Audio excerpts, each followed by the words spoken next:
नमस्कार दोस्तों। डेट आज की देखो 18 जनवरी 2025 है। स्वागत है आपका एटोगल डिस्कशन में। आज देखो टोटल 3 इश्यूज हम डिस्कस करेंगे। सबसे पहले इंडस वैली सिविलाइजेशन की स्क्रिप्ट को जो डिकोड करेगा उसको तमिलनाडु के मुख्यमंत्री $1 मिलियन का इनाम देंगे। क्या मायने हैं इस चीज़ के? तमिलनाडु का ज़्यादा इंटरेस्ट क्यों है इंडस वैली सिविलाइजेशन की स्क्रिप्ट को डिकोड करने में, और क्या चैलेंजेस हैं, सब डिस्कस करेंगे। दूसरा आर्टिकल, जो देखो देश में डिबेट चल रही है ना, वर्क आवर्स 70 होने चाहिए, 90 होने चाहिए। इस डिबेट में देखो एक एंगल छूट जाता है, वो एंगल है इक्विटी का, मैन और वुमेन के बीच में इक्विटी का। अगर 90 घंटे, ज़्यादा तो देखो पेट्रियार्की है, ज़्यादा लोग तो मैन ही काम करते हैं ऑफिस में, तो मैन अगर 90 घंटे ऑफिस में बिताएंगे तो महिलाओं पे बर्डन और ज़्यादा आता है घर में। एक तो ये एंगल है, और दूसरा देखो एक राइटर ये भी है इस आर्टिकल में, मतलब 2 आर्टिकल्स का कंपाइलेशन है ये वर्क आवर्स वाला जो इशू हम डिस्कस करेंगे। इंडियन एक्सप्रेस में ना एक सीरीज होती है बेस्ट ऑफ बोथ साइड्स, तो बेस्ट ऑफ बोथ साइड्स में एक राइटर वकालत करते हैं, एक विरोध करते हैं। तो जो वकालत कर रहे हैं ना 90 आवर्स की, वो है तरुण विजय। वो कहते हैं हमारा देश हमेशा से कर्म योगी रहा है, और ये छुट्टियों की बात तो ये कॉलोनियल हैंगओवर है, ये अंग्रेज लेके आए थे ये कंसेप्ट। हमारे देश की एंशिएंट वैल्यूज में ये वेकेशन वाला कंसेप्ट नहीं है। तो दोनों एंगल्स डिटेल से डिस्कस करेंगे। और तीसरा जो आर्टिकल हम डिस्कस करेंगे आज, वो डिस्कस करेंगे गजा में finally ceasefire agreement sign होने वाला है, मतलब साइन तो हो गया है, कल से इंप्लीमेंट होने वाला है 19 जनवरी से। तो 2023 अक्टूबर से जो युद्ध स्टार्ट हुआ था, वो युद्ध अब रुकने वाला है कल से फाइनली। क्या मायने हैं जो सीज फायर एग्रीमेंट साइन हुआ है, क्या वास्तव में पीस आ पाएगी, और पीस के आगे का रास्ता, सब डिस्कस करेंगे। लेकिन डिस्कशन हम स्टार्ट करें उससे पहले, आजकल देखो एक ना बाबा, आईआईटी वाले बाबा काफी फेमस हो रहे हैं। ये जो बाबा है इनका नाम है अभय सिंह। 2008 में आईआईटी बॉम्बे से पास आउट हुए थे एरोस्पेस इंजीनियरिंग में, और अभी हरिद्वार में जूना अखाड़े से जुड़े हुए हैं। तो काफी ज्यादा ये फेमस हो रहे हैं। इतनी सारी वीडियोज इनकी वायरल हैं, इतनी सारी वीडियोस जो वायरल है ना, इनकी लाइफ से जुड़े हर एक एस्पेक्ट को खोजा जा रहा है। जैसे इनके माँ बाप के साथ में कैसे रिश्ते हैं, और कई वीडियोस में तो मजाक भी उड़ाया जा रहा है। मतलब जैसे पिताजी ने बोला सॉरी बेटा घर आ जाओ, मतलब कुछ भी थंबनेल लगा देते हैं ना व्यूज़ हासिल करने के लिए। कॉलेज की लाइफ के बारे में बहुत छानबीन चल रही है, कॉलेज में गांजा फूका करते थे, ये ऐसी ऐसी बहुत सारी चीज़ें हैं। कुछ सच होंगी, कुछ झूठ होंगी, लेकिन देखो सबसे बड़ी चीज़ जानते हो क्या है? सबसे बड़ी चीज ये है कि मीडिया इतना ज्यादा इंटरेस्ट ले रहा है इनमें। अगर इतना इंटरेस्ट देखो थोड़ा साइंस में दिखाया जाए, थोड़ा ऐसे स्टार्टअप्स में दिखाया जाए जो देश के लिए बढ़िया कर रहे हैं। जैसे अभी ना भारतवास्त्र नाम से ना एक मिसाइल डिफेंस सिस्टम आया था जो स्वार्म ड्रोन्स को हिट करने के लिए है। कितने लोगों को पता होगा इसके बारे में? यूपीएससी एस्पायरेंट्स को पता होगा, और समाज में मुझे तो लगता है बहुत कम लोगों को पता होगा। अगर देखो ऐसे ऐसे जो समाज में जो अच्छे काम हो रहे हैं उनको बहुत ज़्यादा हाईलाइट अगर मीडिया करे, तो सोच के देखो कितने स्टूडेंट्स में एक मोटिवेशन आएगा, हमें साइंस में कुछ करना है ज़बरदस्त ढंग से। गुकेश ने चेस का वर्ल्ड कप जीता, मैं यूँ नहीं बोल रहा हूँ उनको बिल्कुल हाईलाइट नहीं मिली, थोड़ी तो उनको मिली, लेकिन ऐसे ऐसे लोगों को अगर ज़्यादा हाईलाइट किया जाए मीडिया के द्वारा, बार बार इनका इंटरव्यू लिया जाए, तो सोच के देखो कितने स्टूडेंट्स को, कितने बच्चों को उनसे इंस्पिरेशन मिलेगा, मोटिवेशन मिलेगा। किसी की पर्सनल लाइफ में झांक के देखकर, अब इन्होंने जो बाबा हैं, इन्होंने जो किया, इनकी पर्सनल लाइफ है, परिवार को छोड़ा, अब देखो ये बालिग हैं, अपने डिसीजन खुद ले रहे हैं। हम कौन हैं लाइसेंस देने वाले? इन्होंने जो किया गलत है, सही है? अरे वो इंसान खुश है तो ठीक है। एक तरफ देखो हम बात करते हैं चाइना, कल हमने आर्टिकल डिस्कस किया था कि चाइना 64 इमर्जिंग टेक्नोलॉजीज में 57 में आगे हैं, और हमारा फोकस किस चीज पे है? आईआईटी वाले बाबा की अपने पिताजी से लास्ट बार कब बात हुई, माँ बाप से क्यों नहीं बात करना चाहते। देखो मीडिया दोषी नहीं है इस चीज का, समाज खुद दोषी है। मीडिया वही दिखाता है जो समाज देखना चाहता है। इससे यह पता लगता है कि हमारे समाज की प्रायोरिटीज कहां पे हैं। यह बड़ी दुख की बात लगती है कई बार, और हम बात करते हैं कि हाँ भाई चाइना को पीछे छोड़ेंगे। ऐसे तो चाइना को पीछे नहीं छोड़ पाएंगे। आप बताइए वैसे आपकी क्या राय है इस इशू पे? आप अपना ओपिनियन कमेंट बॉक्स में जरूर दीजिएगा। चलिए डिस्कशन स्टार्ट करते हैं। हमारी आज के डिस्कशन में पहला important article, Indus valley civilisation में जो स्क्रिप्ट इस्तेमाल की गई थी ना, उस स्क्रिप्ट को डिकोड करने से संबंधित है। आप सिलेबस में जीएस पेपर सेकंड के इस टॉपिक से आर्टिकल को रिलेट कर सकते हो। इंडस वैली सिविलाइजेशन के बारे में आपने या तो देखो एंशिएंट हिस्ट्री में पढ़ लिया होगा, अगर कोई बिगनर बच्चा है तो वो कुछ ही समय में पढ़ने वाला होगा। इंडस वैली सिविलाइजेशन को ब्रोंज सिविलाइजेशन भी कहा जाता है। बहुत एडवांस सिविलाइजेशन थी। टाइम पीरियड था 3000 बीसी से लेके 1500 बीसी के बीच में। और ब्रोंज सिविलाइजेशन इसलिए कहा जाता है इंडस वैली सिविलाइजेशन को क्योंकि ये वो समय था जब इंसान ने ब्रोंज का यूज करना सीखा था। और ये सिविलाइजेशन देखो इतनी बड़ी थी कि 1.5 मिलियन स्क्वायर किलोमीटर में फैली हुई थी। आज के टाइम में अगर बोलूं तो इंडिया, पाकिस्तान और अफगानिस्तान के पार्ट्स इस सिविलाइजेशन में शामिल थे। और ये सिविलाइजेशन इजिप्ट और चाइना की सिविलाइजेशन जितनी एडवांस थी और कई मायनों में उनसे भी ज़्यादा। सिविलाइजेशन कितनी एडवांस थी, कुछ फीचर्स मैं आपको बताऊं। जैसे देखो मोहनजोदाड़ो सिटी है, परफेक्टली प्लान्ड। जैसे आज के समय में हमारे देश में नई सिटीज़ प्लान हो रही है ना, वैसी ही परफेक्टली प्लान्ड सिटीज़ थी। स्ट्रेट रोड्स, ड्रेनेज सिस्टम इतना एडवांस्ड कि आज भी हमारे देश में कई शहरों में उतना एडवांस्ड ड्रेनेज सिस्टम नहीं देखने को मिलता। 2 स्टोरी बिल्डिंग्स, सोच के देखिए, ये सब 5000 साल पहले। इवन इंडस वैली सिविलाइजेशन में ट्रेडिंग भी बहुत डेवलप्ड थी, आपस में बड़े लेवल पे ट्रेड होता था। लेकिन एक दिक्कत है, एक पजल है। देखो इंडस वैली सिविलाइजेशन के ना हमें हजारों सील्स मिले हैं। ये जो आप तस्वीर देख रहे हो ना, ये सील्स हैं। सील जिनको देखो बहुत पर्पजेस के लिए इस्तेमाल किया जाता था, जैसे स्टैंप के लिए इस्तेमाल किया जाता था। आज मतलब जैसे स्टैंप लग जाती है ना, ओनरशिप डिफाइन हो जाती है, तो उसी प्रकार से सील की सहायता से ओनरशिप डिफाइन होती थी। रिलीजियस पर्पजेस के लिए सील का इस्तेमाल होता था। आइडेंटिटी वगैरह साबित करने के लिए सील का इस्तेमाल होता था। मतलब बड़े स्केल पे इन सील्स का इस्तेमाल होता था और हजारों सील्स मिले हैं इंडस वैली सिविलाइजेशन के समय के। बट सबसे बड़ी दिक्कत यह है, इन सील्स के ऊपर जो कुछ ये लिखा हुआ है ना, इसको हम अभी तक डिकोड नहीं कर पाए हैं। ये क्या स्क्रिप्ट है और क्या लिखा हुआ है। कई वेस्टर्न एक्सपर्ट्स तो देखो ऐसे हैं जो बोल देते हैं ये स्क्रिप्ट है ही नहीं। वेस्टर्न एक्सपर्ट्स बोल देते हैं तुम लोग ज़्यादा दिमाग मत लगाओ, ये कोई स्क्रिप्ट नहीं है।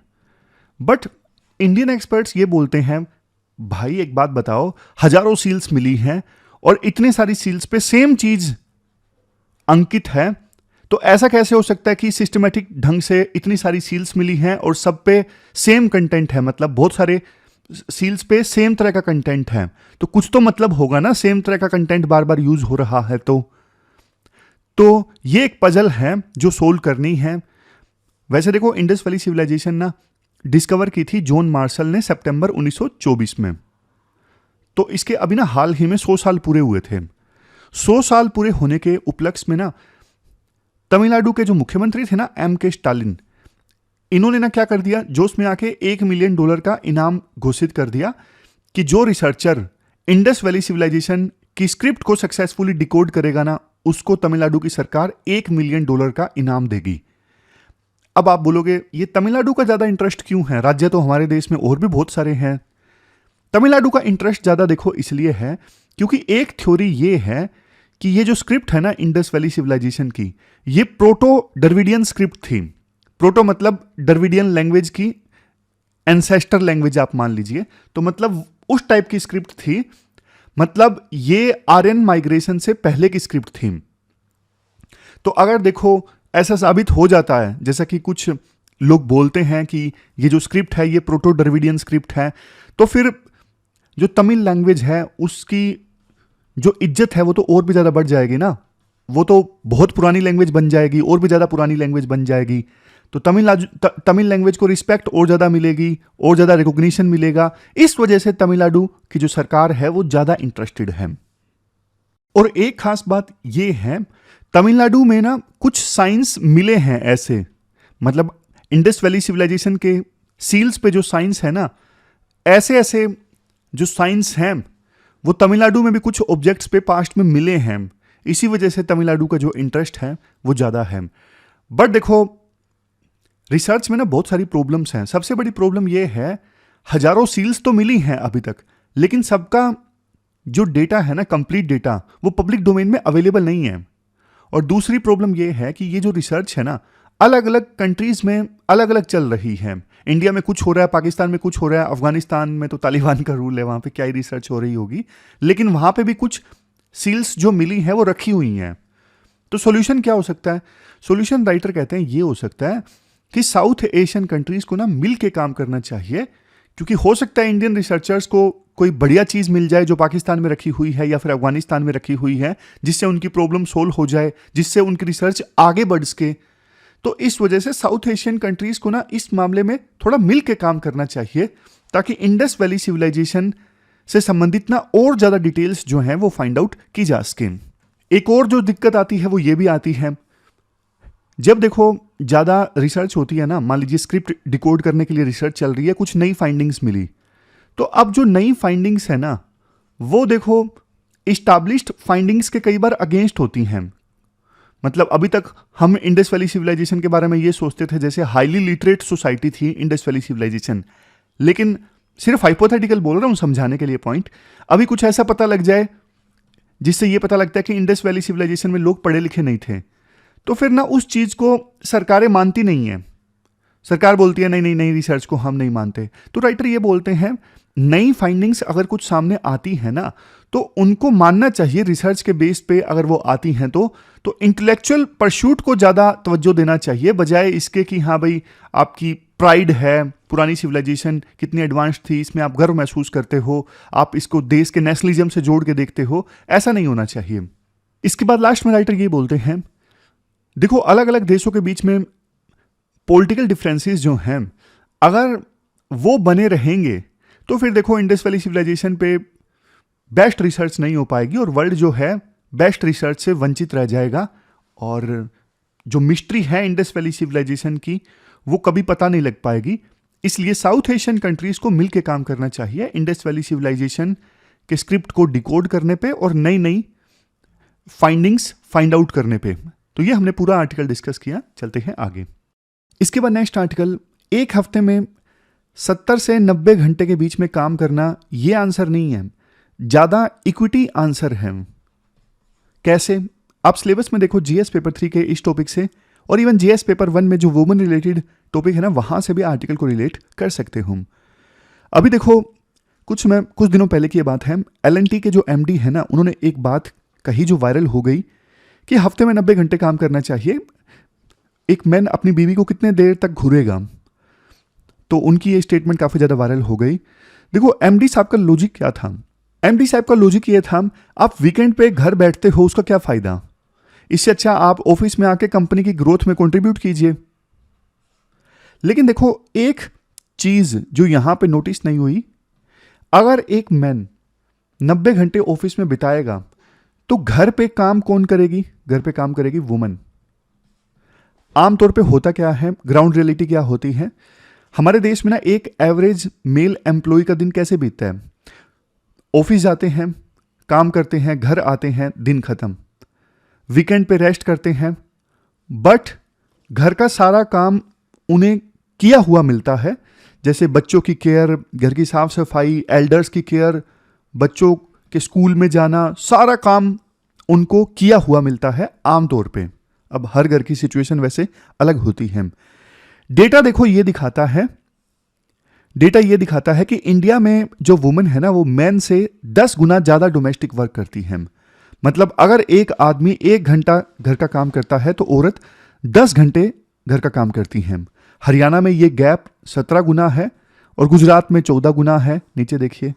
अब एक खास बात देखिए, ये जो गैप है ना मैन और वुमेन के बीच में डोमेस्टिक वर्क करने का, ये गैप ना आपको हर एक सेगमेंट में देखने को मिलेगा, चाहे एजुकेटेड हो, रिच हो, पुअर हो, रूरल हो, अर्बन हो, हर जगह आपको यही देखने को मिलेगा। महिलाएं जो हैं वो ज़्यादा डोमेस्टिक वर्क करती हैं एज कंपेरिजन टू मेन।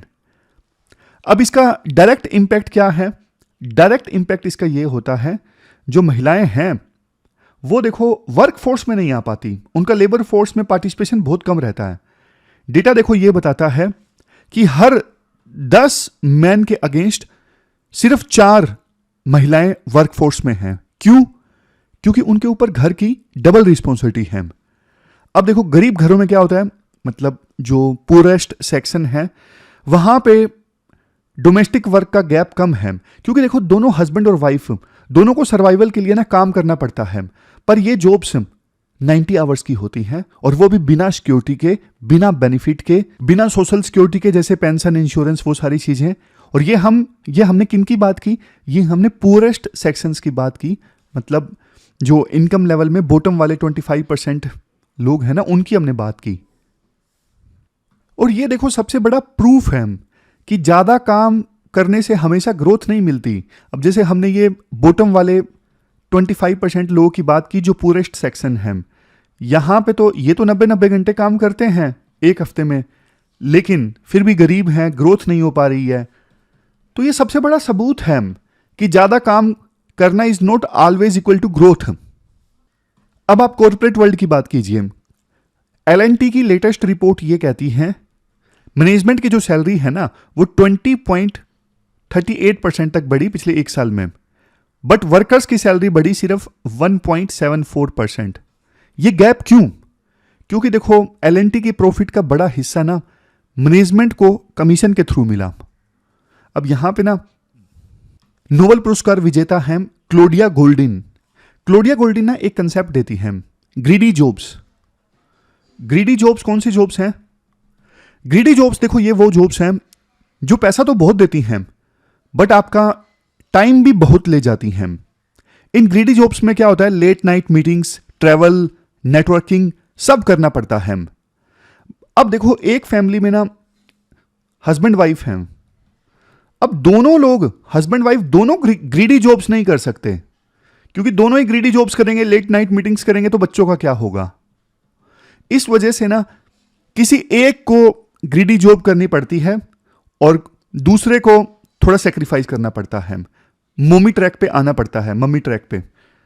लेकिन समाज की संरचना देखो इस प्रकार से है कि हमेशा जो मदर है, मोम है, वही मम्मी ट्रैक पे आती है, मतलब सेक्रीफाइस करती है। और सेक्रीफाइस मतलब जैसे बच्चों की देखभाल, बच्चों को स्कूल में ले जाना, होमवर्क, डॉक्टर्स की विजिट, ये सब किस में आता है? मम्मी ट्रैक में आता है। तो हमेशा जो मदर है वो सेक्रीफाइस करके ये सारे काम करती है। लेकिन इसकी वजह से होता क्या है, जो महिलाएं हैं उनकी जो करियर ग्रोथ है ना वो स्लो हो जाती है, फिर उन्हें कम सैलरी मिलती है, फिर जेंडर वेज गैप जो है बढ़ता है, मतलब सैलरी में डिफरेंस आ जाता है। तो सॉल्यूशन क्या है?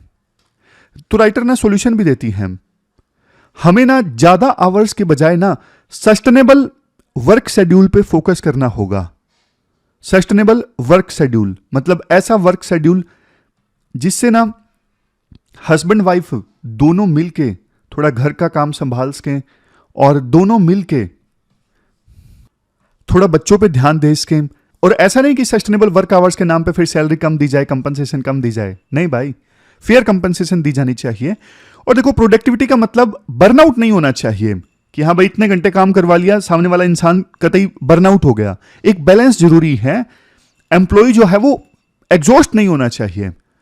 हमें देखो ऐसी सोसाइटी बनानी है जहां पे मैन और वुमेन दोनों प्रोफेशनल सक्सेस अचीव कर सकें बिना हेल्थ, फैमिली या पर्सनल टाइम को सेक्रीफाइस किए।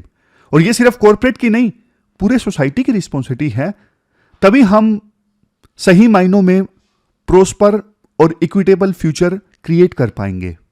तो ये पूरा आर्टिकल था। अब देखो इसका एक ना विपरीत व्यू भी है, विपरीत व्यू भी मैं आपको बता देता हूं। ये इंडियन एक्सप्रेस में एक सेक्शन आता है ना, बेस्ट ऑफ बोथ साइड्स। तो एक साइड तो हमने अभी डिस्कस कर ली, दूसरी साइड ये लिखी है तरुण विजय ने। तरुण विजय बीजेपी के सांसद हैं। ये बोलते हैं, देखो सबसे पहली चीज L&T के जो चेयरमैन हैं S.N. सुब्रमण्यम, उन्होंने जो 90 आवर्स का सजेशन दिया ना, वो देखो एक्चुअली ना हमारी एंशिएंट वैल्यू से जुड़ा हुआ है। L&T एक ऐसी कंपनी है जहां पे लोग ना 10 गुना ज्यादा सैलरी के ऑफर भी रिजेक्ट कर देते हैं। क्यों? क्योंकि कंपनी का जो एटमोस्फेयर है वो फैमिली जैसा है। राम मंदिर जैसा जो कॉम्प्लेक्स प्रोजेक्ट है वो L&T ने सक्सेसफुली कंप्लीट किया, और ऐसे तो अनेकों एग्जाम्पल्स हैं। फिर राइटर बोलते हैं, देखो हमारे कल्चर में ना काम की इंपॉर्टेंस ना बहुत ज्यादा रही है हमेशा से। जैसे शुरुआत में आप भगवत गीता का एग्जाम्पल लीजिए। भगवत गीता में लिखा हुआ है कर्मण्य वधिकरस्तेम, कर्म करो फल की चिंता मत करो। भगवत गीता में वैकेशन की बात नहीं कही गई है।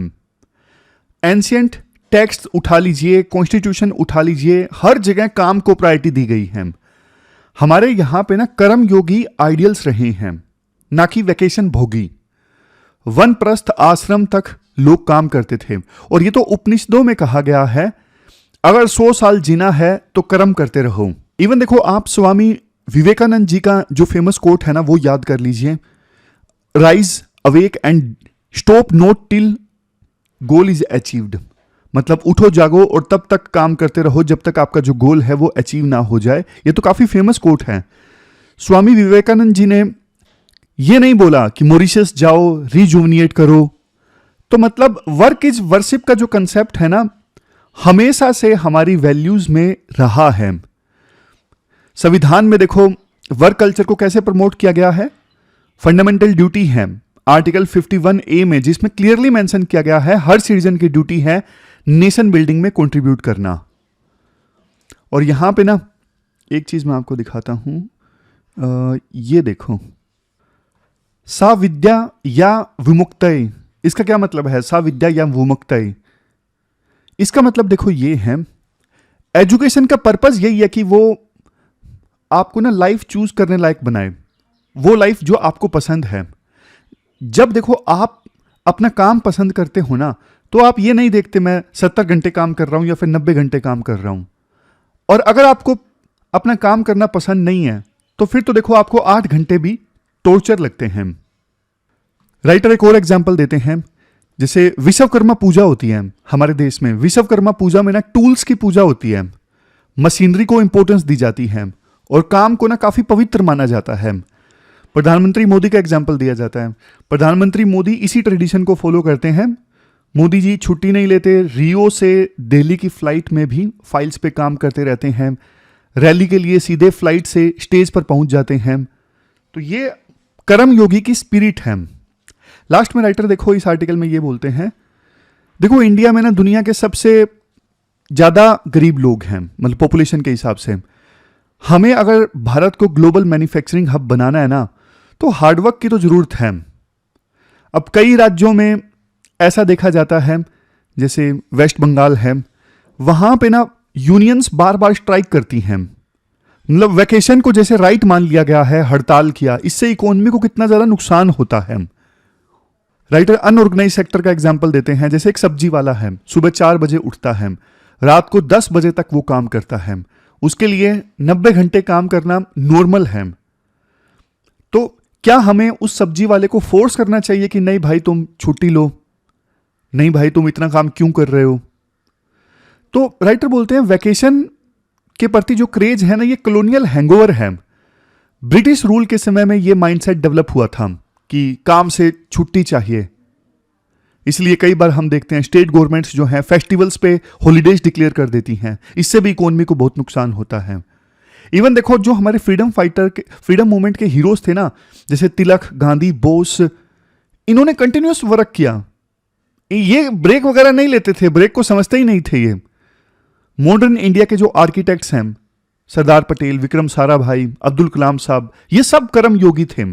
तो कंक्लूजन देखो यही है कि पहले गरीबी एलिमिनेट करो और फिर वर्क आवर्स एडजस्ट करेंगे। भाई पहले गरीबी तो खत्म करो, फिर सोचेंगे हाँ थोड़ा आराम कर लेते हैं, अब गरीबी खत्म हो गई है। जब तक गरीबी खत्म नहीं होती तब तक आराम हराम है।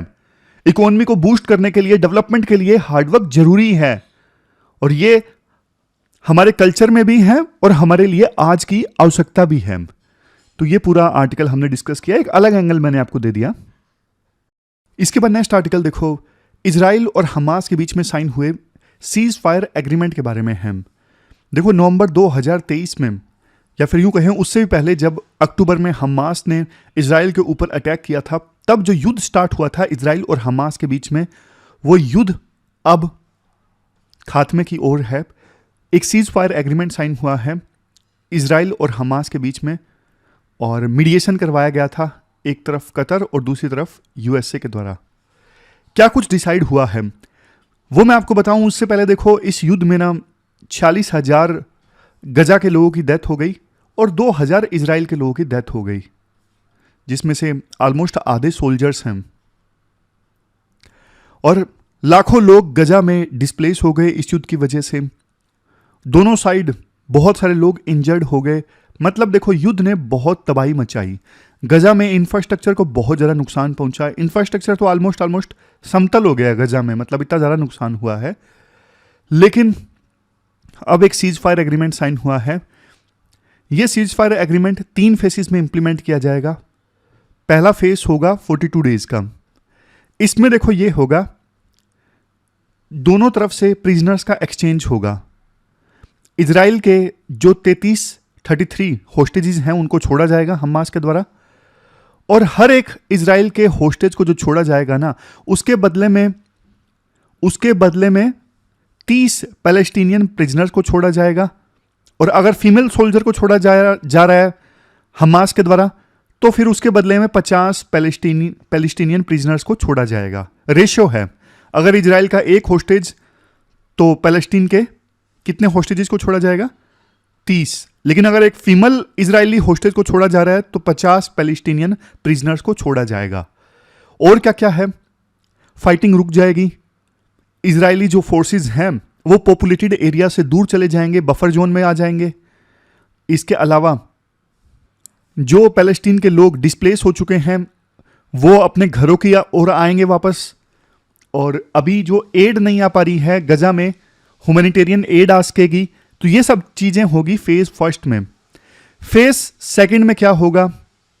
देखो, फेज सेकंड की अभी पूरी तो नेगोशिएशन नहीं हुई है, लेकिन इसमें यह होगा बचे हुए जो इजरायली होस्टेजेस हैं उनको छोड़ा जाएगा, और कितने पैलेस्टीनियन प्रिजनर्स को छोड़ा जाएगा वो अभी डिसाइड नहीं हुआ है। थर्ड फेज में फिर जो डेड बॉडीज हैं दोनों साइड की वो एक्सचेंज होंगी, और गजा को फिर से रिकंस्ट्रक्ट करना है। इसका भी कुछ प्लानिंग वगैरह डिसाइड होगी थर्ड फेज में। तो 3 फेसेस में ये जो पीस है वो इस्टेब्लिश होगी इजराइल और हमास के बीच में। अब देखो यहां पे क्या क्या पॉइंट्स निकल के आते हैं। सबसे पहली बात, देखो गजा के जो लोग हैं उनको तो जाहिर तौर पर राहत मिलेगी इस सीज फायर एग्रीमेंट से, बट क्वेश्चन ये उठता है, पहला क्वेश्चन तो 20 जनवरी को यूएसए के नए राष्ट्रपति ट्रंप शपथ लेंगे, तो उससे पहले मतलब 19 जनवरी से ये इंप्लीमेंट होना स्टार्ट होगा। ये जो सीज फायर एग्रीमेंट है 19 जनवरी यानी कल से, और परसों से ट्रंप राष्ट्रपति बन जाएंगे। तो ये क्या है, मतलब क्या समझें इस चीज से हम कि ट्रंप के आने से एक दिन पहले ये सीज फायर एग्रीमेंट इंप्लीमेंट होना स्टार्ट होगा। देखो इस सीज फायर एग्रीमेंट में ना ट्रंप और बाइडन दोनों एक मत थे। दोनों एक मत क्यों थे? ट्रंप ये चाहते थे कि जैसे ही, देखो उन्होंने बड़े बड़े वादे किए थे कैंपेन में कि जैसे ही मैं आऊंगा आप देखना गजा में शांति आ जाएगी। तो इसलिए ट्रंप ने जो बड़े बड़े दावे किए थे वो सही साबित करने में वो सफल रहे कि हाँ भाई जैसे ही वो राष्ट्रपति पद की शपथ लेंगे गजा में पीस आ गई। उन्होंने इस बात को बहुत बढ़ा चढ़ा के बताया था कि बाइडन अभी तक शांति नहीं ला पाए हैं, मैं लेके आऊंगा पहले दिन से ही, देख लेना तुम। दूसरी चीज बाइडन के लिए इसलिए इंपॉर्टेंट है, बाइडन अपनी लिगेसी छोड़ के जाना चाहते थे। उनको लगता था कि लोग मुझे याद रखें तो यूं ही ना याद रखें कि युद्ध स्टार्ट हुआ था मेरे कार्यकाल में और वो खत्म नहीं हो पाया। तो इन्हीं के कार्यकाल में आखिरकार सीज फायर एग्रीमेंट साइन हुआ। तो इसका मतलब बाइडन की लिगेसी ये है कि उन्होंने सीज फायर करवा दिया जाते जाते। समझ गए? नुकसान किसको हुआ? नुकसान हुआ नेतान्याहू को, जो इजराइल के प्रधानमंत्री हैं। इन्होंने बड़े बड़े वादे किए थे नेतान्याहू ने कि हमास को जब तक पूरी तरह से डिस्ट्रॉय नहीं कर देंगे तब तक ये युद्ध नहीं रुकेगा। हमास तो देखो डिस्ट्रॉय हुआ नहीं है। अमेरिका के फॉरेन मिनिस्टर ने एक बात बोली थी हाल ही में, फॉरेन मिनिस्टर थे, पता नहीं डिफेंस मिनिस्टर थे, उन्होंने एक बात बोली थी, हमास के जितने मिलिटेंट्स मारे गए हैं ना इस युद्ध में उससे ज्यादा रिक्रूट हो चुके हैं। तो बताइए, अगर यूं बोलें हमास के लीडर्स को खत्म करना, लीडर्स को तो खत्म कर दिया है इजराइल ने, यह बात सच है, लेकिन क्या हमास की जो आइडियोलॉजी है वो खत्म हुई है? क्या हमास का जो कडर है वो खत्म हुआ है? नहीं हुआ है।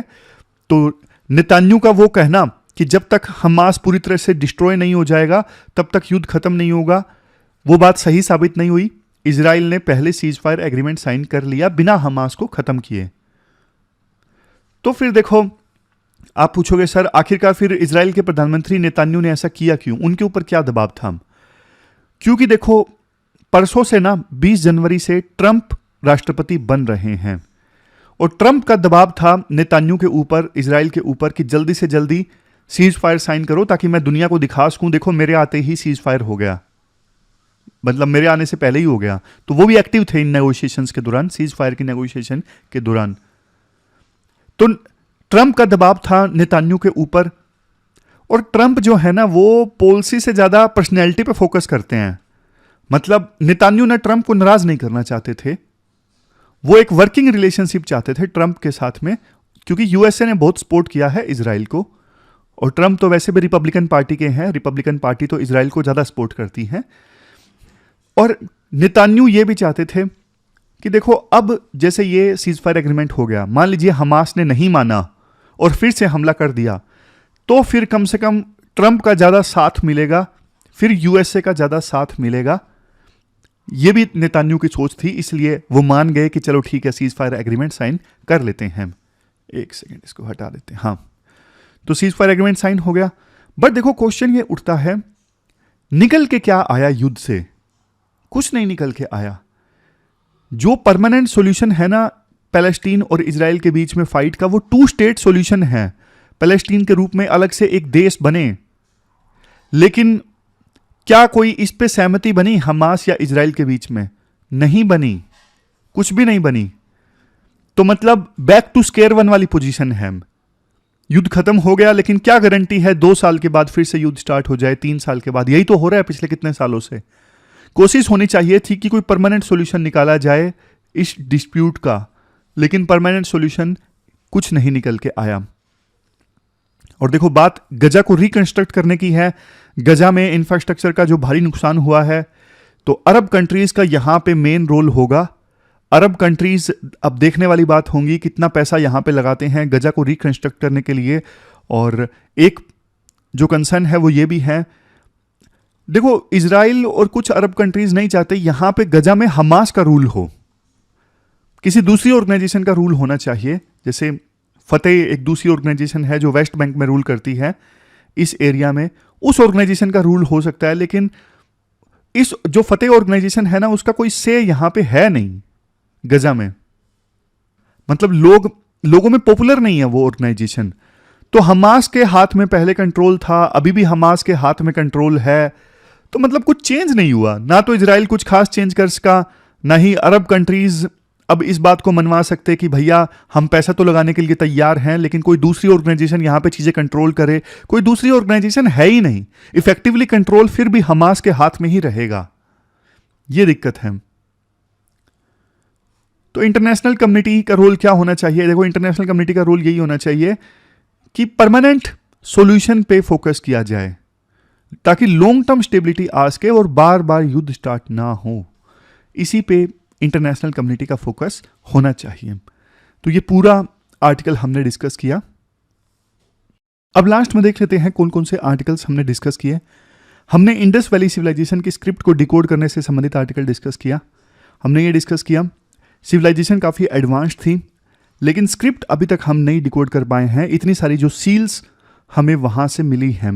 वेस्टर्न एक्सपर्ट्स तो ये भी कह देते हैं कि कोई ये स्क्रिप्ट है ही नहीं, आप ज़्यादा सोचिए मत, और बिना स्क्रिप्ट के भी इतनी बड़ी सिविलाइजेशन चल सकती है। लेकिन इंडियन एक्सपर्ट्स नहीं मानते, वो कहते हैं इतनी सारी सील्स मिली है, सब पे सेम सिंबल्स हैं, कुछ तो इसका मतलब है ही। अब देखो, 100 साल पूरे होने के उपलक्ष्य पे ना तमिलनाडु के मुख्यमंत्री ने ये बोला कि $1 मिलियन दूंगा उस पर्सन को जो इस इंडस वैली सिविलाइजेशन की स्क्रिप्ट को डिकोड करेगा। तमिलनाडु का ज़्यादा इंटरेस्ट इसलिए है क्योंकि कुछ लोगों का कहना है ये प्रोटो डर्विडियन स्क्रिप्ट है, और इसी से संबंधित सिंबल्स जो इंडस वैली सिविलाइजेशन की सील्स पे चीज़ें लिखी हुई हैं ना, उससे संबंधित जो सिंबल्स हैं वो तमिलनाडु में भी मिले हैं। तो अगर ये साबित हो जाता है ये प्रोटो डर्विडियन स्क्रिप्ट है, तो ये डर्विडियन लैंग्वेज की रिस्पेक्ट और ज़्यादा बढ़ जाएगी, तमिल लैंग्वेज की। तो इसलिए तमिलनाडु का ज़्यादा रिक्वेस्ट है, ज़्यादा इंटरेस्ट है। और वैसे देखो, ज़्यादा साउथ एशियन जो कंट्रीज है ना, उनको मिल के काम करना चाहिए, क्योंकि कुछ चीज़ें इंडिया में मिली हैं, कुछ पाकिस्तान में, तो सारा डेटा एक जगह होगा तो ज़्यादा अच्छे से रिसर्च होगी।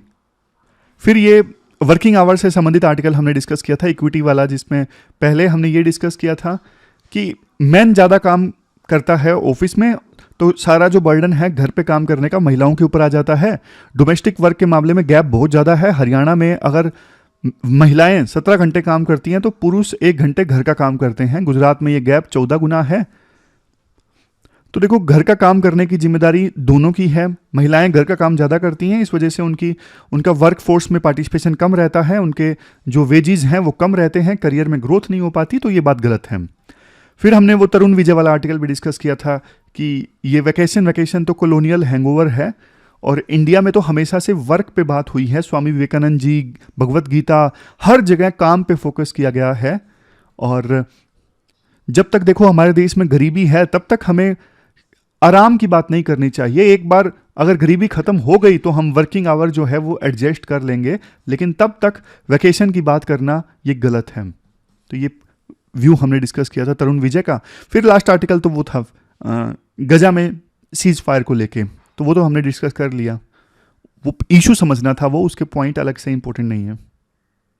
ये क्वेश्चन आपको अटेम्प्ट करना है वर्क आवर से संबंधित। ये क्वेश्चन आपको 250 वर्ड्स में अटेम्प्ट करना है, 15 मार्क्स का ये क्वेश्चन है। तो ये थी हमारी आज की डिस्कशन। कल मिलते हैं फिर से एक नई डिस्कशन के साथ। कल तो संडे है, मंडे को मिलते हैं फिर से एक नई डिस्कशन के साथ। तब तक आप अपना ध्यान रखिए, अच्छे से पढ़िए। Thank you very much for discussion.